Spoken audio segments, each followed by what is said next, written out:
Hey y'all. welcome on back. Gather round. I apologize. I know I've been gone for like a week. You all, the next 2 weeks are gonna be crazy. I had several events and meetings, all through Zoom, of course, that I had to do. And while they were all great and fun and positive, it delayed my filming schedule that I kind of had worked out. So I'm warning y'all now, tomorrow's episode, I probably won't film the review until like Thursday or Friday. We'll see. But if not, y'all will see me next week. I'm gonna try to do 2 videos a week, but y'all I told y'all I'm a busy woman. I be trying, but I'm here. Shout out to all y'all subscribers. Welcome. I hope you all are having a great weekend. Happy Halloween for those of you all who celebrated. I even wore my little fall plum lip. So, anyways, y'all know what y'all are here for. Real Housewives of Potomac. RHOP. Some people call it Real Housewives of Potomac. Either way, that's what you're here for. Season 5, episode 13. I told y'all I was gonna get down those episode numbers. I hated not knowing. That drives me crazy. Anyways, I took a couple of notes, you all, because there were a lot of things happening, and I was like, whoa, wait a minute. It's a lot of notes. I also watched the after show, so I will be intertwining that with the show. By the way, come in closer. Come in, I gotta whisper something in your ear. If you are a fan of Candiace and Wendy, I want you to take a deep breath, inhale, and then exhale, because I am going to dig into their wigs for this review. I sure am. They got on my nerves this episode, y'all, so let's hop into it. Giselle and Real Housewives of Potomac cast, do me a favor. I want you to look to your neighbor and say, neighbor, give me the phone numbers of the Real Housewives of Atlanta stylists, because y'all don't got it. In every single scene, y'all look a mess. Giselle, you just plain out tacky. Robin, all you wear are sweatshirts and caps. That's it, and jeans. My God, you are on the show. We are here for ostentatiousness, and we are here for la fashion. Give me la fashion. I don't want to see embezzled hats. Shit. Candiace, if her makeup and hair look good, the outfit is terrible. If the outfit be looking good, the hair or the makeup don't be looking good. I mean, it's always something. Monique, she alright. Wendy has been clean a couple of times, right? Everyone else, Karen dresses like a woman who's 40 or 50 some years old, and it's fine. But y'all need to amp it up. Give us fashion. Give us head turn. Give us Naomi. Girl, I ain't got time for this shit. Embezzled hats and army green sweatshirts. No, honey. Get into Monique and her live podcast. We're gonna do the invitations, then we're gonna do the actual event. So, Monique, listen, you can bring on however many pastors you want to. You can bring in 2 pastors. You can bring in T.D. Jakes. You can bring in Joel Osteen. Hell, you can bring in Jesus Christ. We don't believe you. Nobody changes in the span of 2 weeks. Nobody. The type of therapy that you're in need of is something that you need on a consistent basis over the period of years. Alright? Because you talking about you blacked out, you need to be in a long-term treatment facility. You and Tamar should be roommates, okay? Ain't nobody got time for that. You blacking out because someone twirled and said, drag me. Girl, you got worse problems on your hand than this live broadcast that did nobody come to. Talking about the tables was bald-headed. Honey, it was bald-headed. Didn't have no edges. Didn't have no eyebrows. Didn't have shit. Girl, you on a reality TV show. You can sell more than 80 tickets. And shout out to the host who went ahead and asked the question, the tough questions, even though Monique told her not to. Ain't nobody got time for that. 80 people are already only coming, sis. Do you want to attract the audience or do you not? Which one is it? Anyways, invites. The only thing I want to focus on here is Wendy and her response. Listen, Monique, I don't know why you called Robin and Wendy. That was not a good idea. Robin was very classy based and she said, listen, I'll think about it, which is translation for hell no. Wendy, on the other hand, decided to give Monique a lecture. Listen, Wendy, ain't nobody got time for that shit. I done already told y'all I'm about to light in to Wendy and Candiace. So if you are fans of them, listen. Support me when I go in on people you don't like. Support me when I go in on people you do like. Okay, I'm an ecumenical abuser. Wendy, you did not have to lecture Monique, right? We all know Monique is crazy. We know Monique has not changed in 2 weeks. We know she hasn't even began to put in the work. She has not even set the schedule for her therapist, right? We know that. What you should have done is said, hey, thanks, but no thanks, have a great event. You going into this long soliloquy about why you're not going to go. Girl, and on Twitter, Wendy said something like, I'm just keeping it real. No, you're not keeping it real, and we'll get to it a little bit later, but you're not keeping it real. Because here's the thing. Monique would have called me. I would say, oh, Monique, thank you for thinking about me, but I won't be in attendance. She knows why I won't be. I ain't got to lecture you, boo. That you was doing too much. The Not for Lazy Moms event must have been born because they only showed a snippet of it. Ashley decided to snitch on Karen to Monique. Ashley, the same experience Candiace had with Monique, I want you to have that experience. I'll just put it like that. I don't like you. You're an instigator. You're a troublemaker. You're a shit starter. And you fly under the radar. And let's just call a thing here, y'all. Let's just call a thing a thing. Ashley and Giselle and Robin fly under the radar because they're light-skinned. And there's a huge issue with colorism, especially in racial minority communities. I happen to be black, so I'm talking about the black community. There's a huge issue with colorism. Ashley has a very, I'm not even gonna say a smart mouth. She is very flippant. She is very disrespectful, okay? Now, if someone told me they smacked Ashley because of her mouth, I might understand why, right? Because the way she talks out the side of her neck, woo, y'all would be icing me out like they doing Monique, because I can't promise that if you get me and Ashley in the room one-on-one, that ain't gonna be no wig splitting and tables shifting. Okay, I can't promise. So Ashley flies on the radar because she's light-skinned. That's it. Because Candiace really didn't say nothing that bad.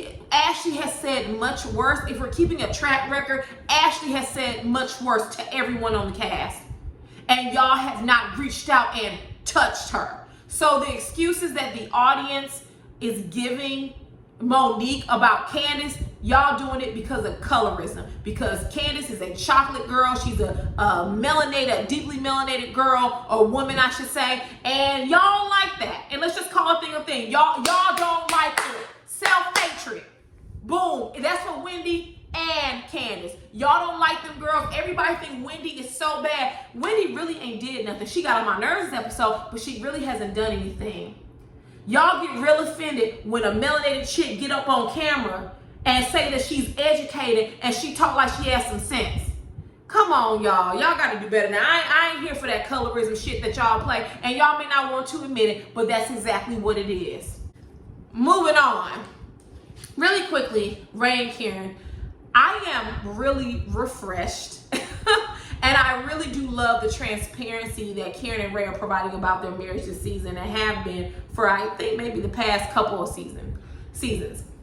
Karen, Ray, what are my thoughts?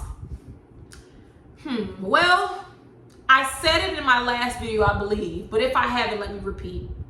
Ray did not marry Karen because she was an ambitious woman. He actually married her because she was the antithesis of that, right? These old decrepit men don't marry these young women because they want them to achieve.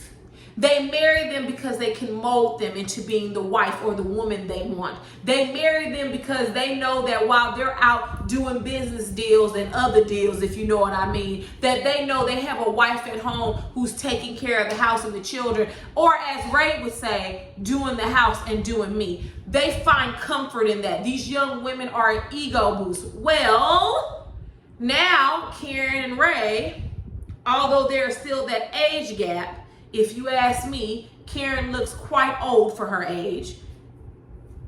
My mom always told me not to get with an old man. She said, "You gonna start looking old," and she sure didn't lie, now did she? But Karen and Ray, the tables have turned, right? The tide has changed. You know, as he said, Karen used to be known as Ray Huger's wife. Now he's known as Karen Huger's husband. That is a blow to his already fragile and toxic masculine ego. It just is. That's not how he envisioned their future.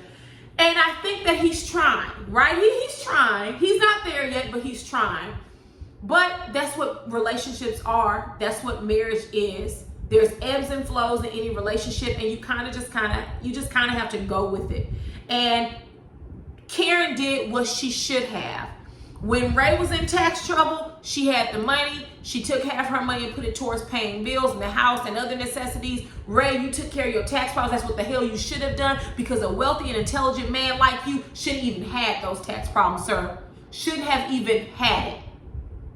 So Karen, you did the right thing, but Ray, you should have thanked her sooner, right? I'm glad he did it during their therapy session, but it's not just one thank you. It's consistently reaffirming that that person showed up for you when your back was against the wall. There is something to be said about a spouse that just doesn't stick around for the good times, but around for the quote unquote bad times or the hard times, you know, the hills and valleys, right?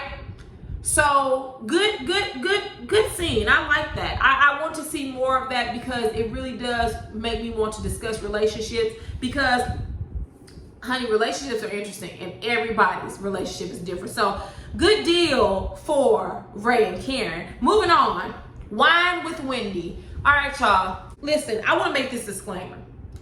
As a woman that is a part of multiple organizations, right, I get really bothered by women's empowerment brunches, and here's why. Not all of them, but the majority of them. Here's why. The majority of them consist of some type of payment, whether it's 25, whether it's 100. I've seen some where it was a conference and it was like $500, $1,000, depending on the tier. If this is truly about empowerment, why are we charging women who need the access to this information this type of money? Now, as someone who plans events, that's not my career, but as someone who has planned programs, I understand. People charge speakers fees. You had, well, before COVID, you had rental fees. You have to pay for food and beverage. I get it. There are costs to these events, and they can't be completely free. My problem is that these events only cater to a very specified social stratification. Meaning, Wendy said in her one-on-one that this event was for the movers and shakers, and I think she said of the DC area, I might be wrong, of the DC area in the Black community. Why would you hold a voting event that only caters to an audience of yourself? You might as well just gather you and your good 10 girlfriends at home and have some mimosas and talk about it.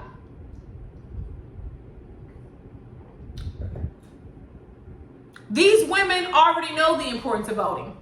These women already know about different resources in the community. This event should have been open to everyone.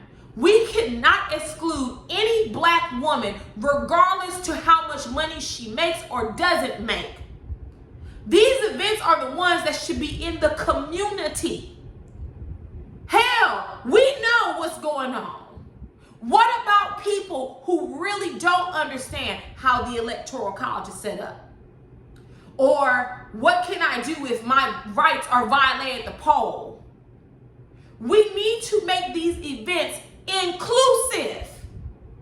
Having a trap brunch disguised as a women's empowerment event where you don't do nothing but eat up wings, fried wings and waffles, and gobble down dark liquor is not an empowerment event.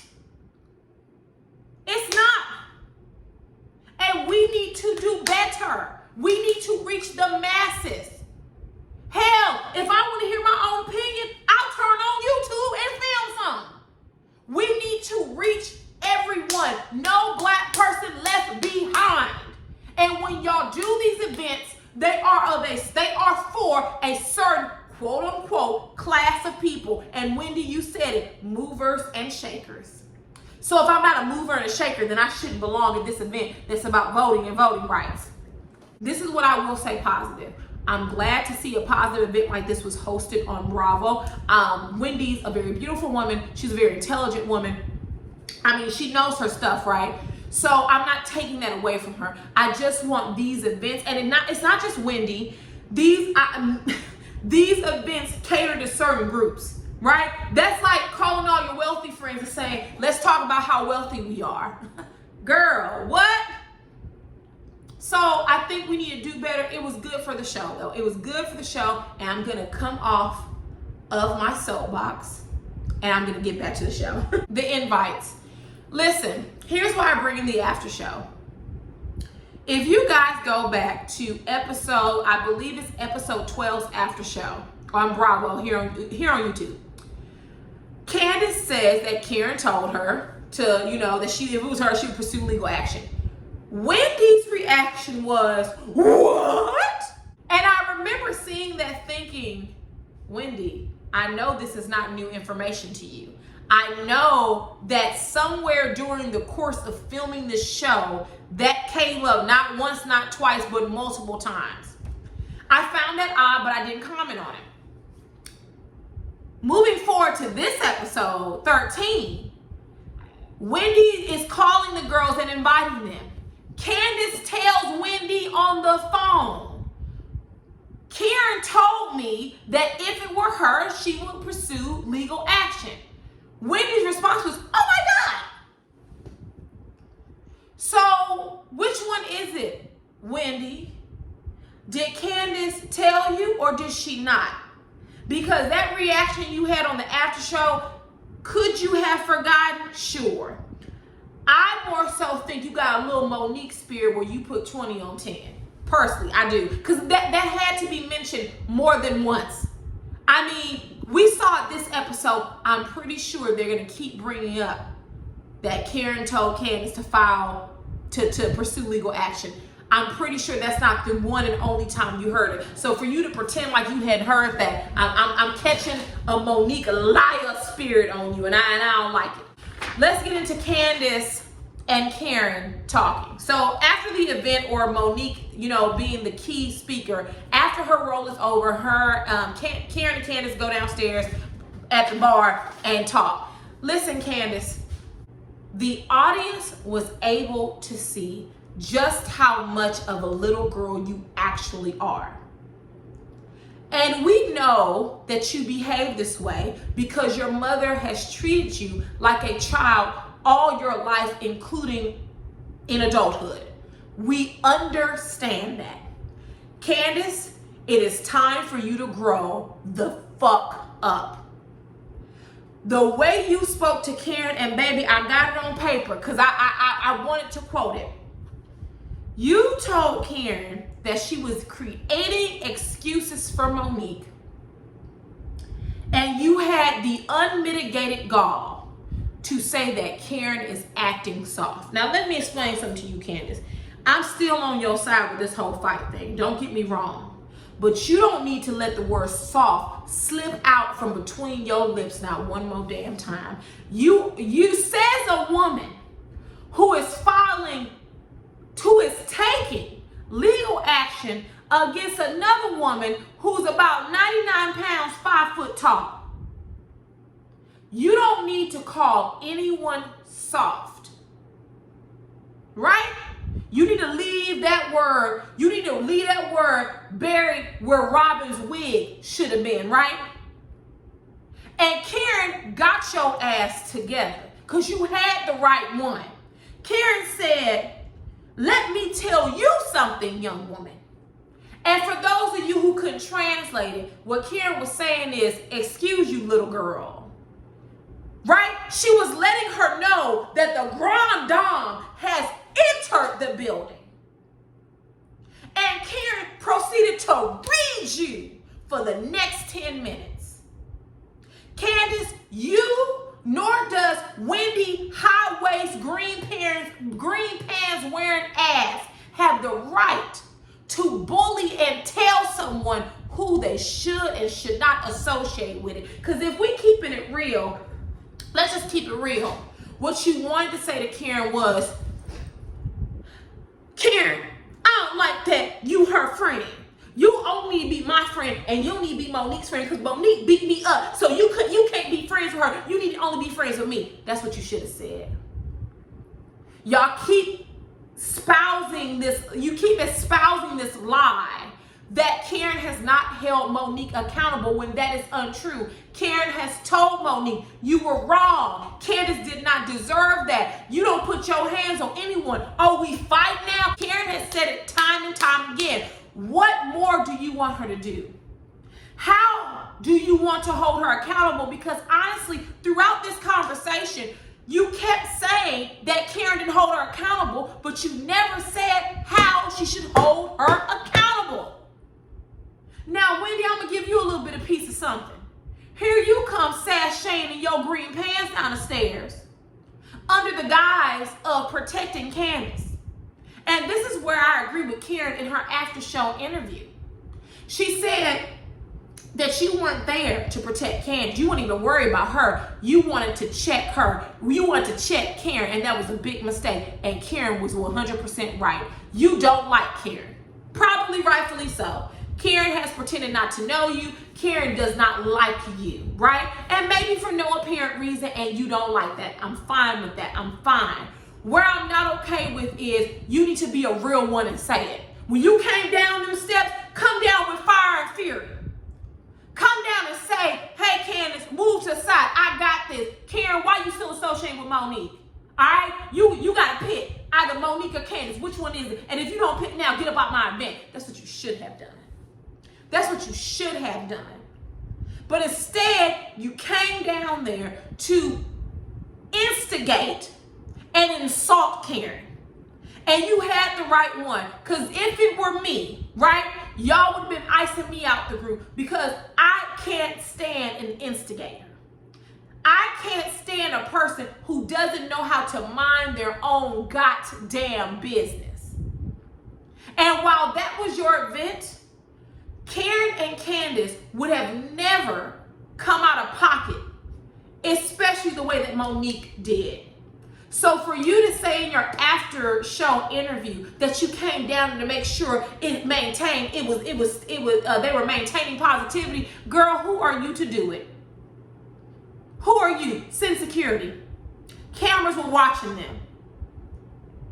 You worry about it remaining positive, but how many women from the black community did you invite outside of movers and shakers? Bye, Wendy. You in that lace front wig that got your edges gelled down to your eyebrows. Bye, Wendy. The energy changed as soon as you sashayed Shantae down those steps. You brought your negative energy with you, right? The conversation was already at a certain level, but it wasn't a bad one. I mean, it's an uncomfortable conversation to have, but it wasn't a bad conversation. When you came, the voices began to escalate. You escalated your voice. You told Karen she needs to hold Monique accountable. And I'll ask you the same question I asked Candiace. How is she not holding her accountable? In what ways does holding Monique accountable, and how does that look for you? She said she was wrong. She has said it multiple times. The only other option is for her to discontinue the friendship with Monique. And you two do not have the right to tell anyone what to do and not to do with their relationship. And Candiace, let me tell you something, Miss Thing. If you don't want to be friends with Karen anymore because she still chooses to be friends with Monique, then good riddance, chick. Pack your shit and leave. Your mother has taught you to be codependent. And codependency in your world means 100% absolute loyalty to you and no one else. And that's not the way the world works, sweetie.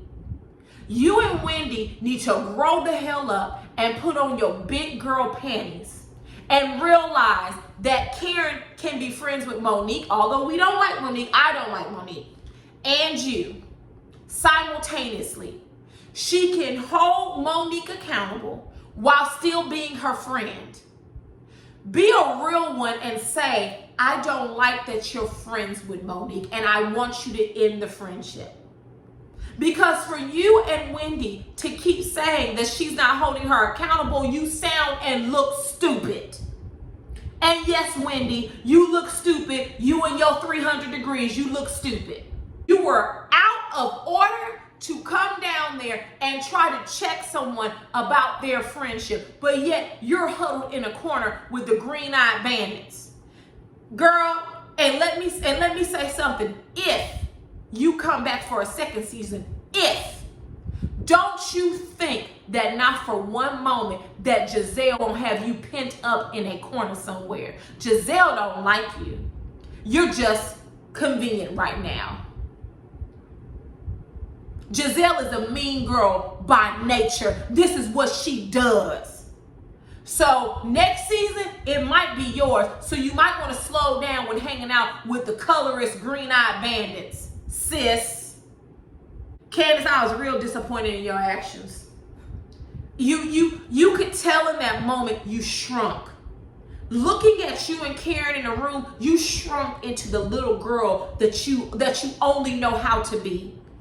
Karen was the grande dame having an adult, mature conversation, and you were the little girl. And for you to be so concerned about Monique being a violent bully, you and Wendy literally attempted to bully Karen. For Wendy to come down there and tag team one person, that's bully behavior. How are you gonna have a women's empowerment event and you up here bullying another woman? You look stupid, both of y'all. And let me just tell you something else that pissed me off.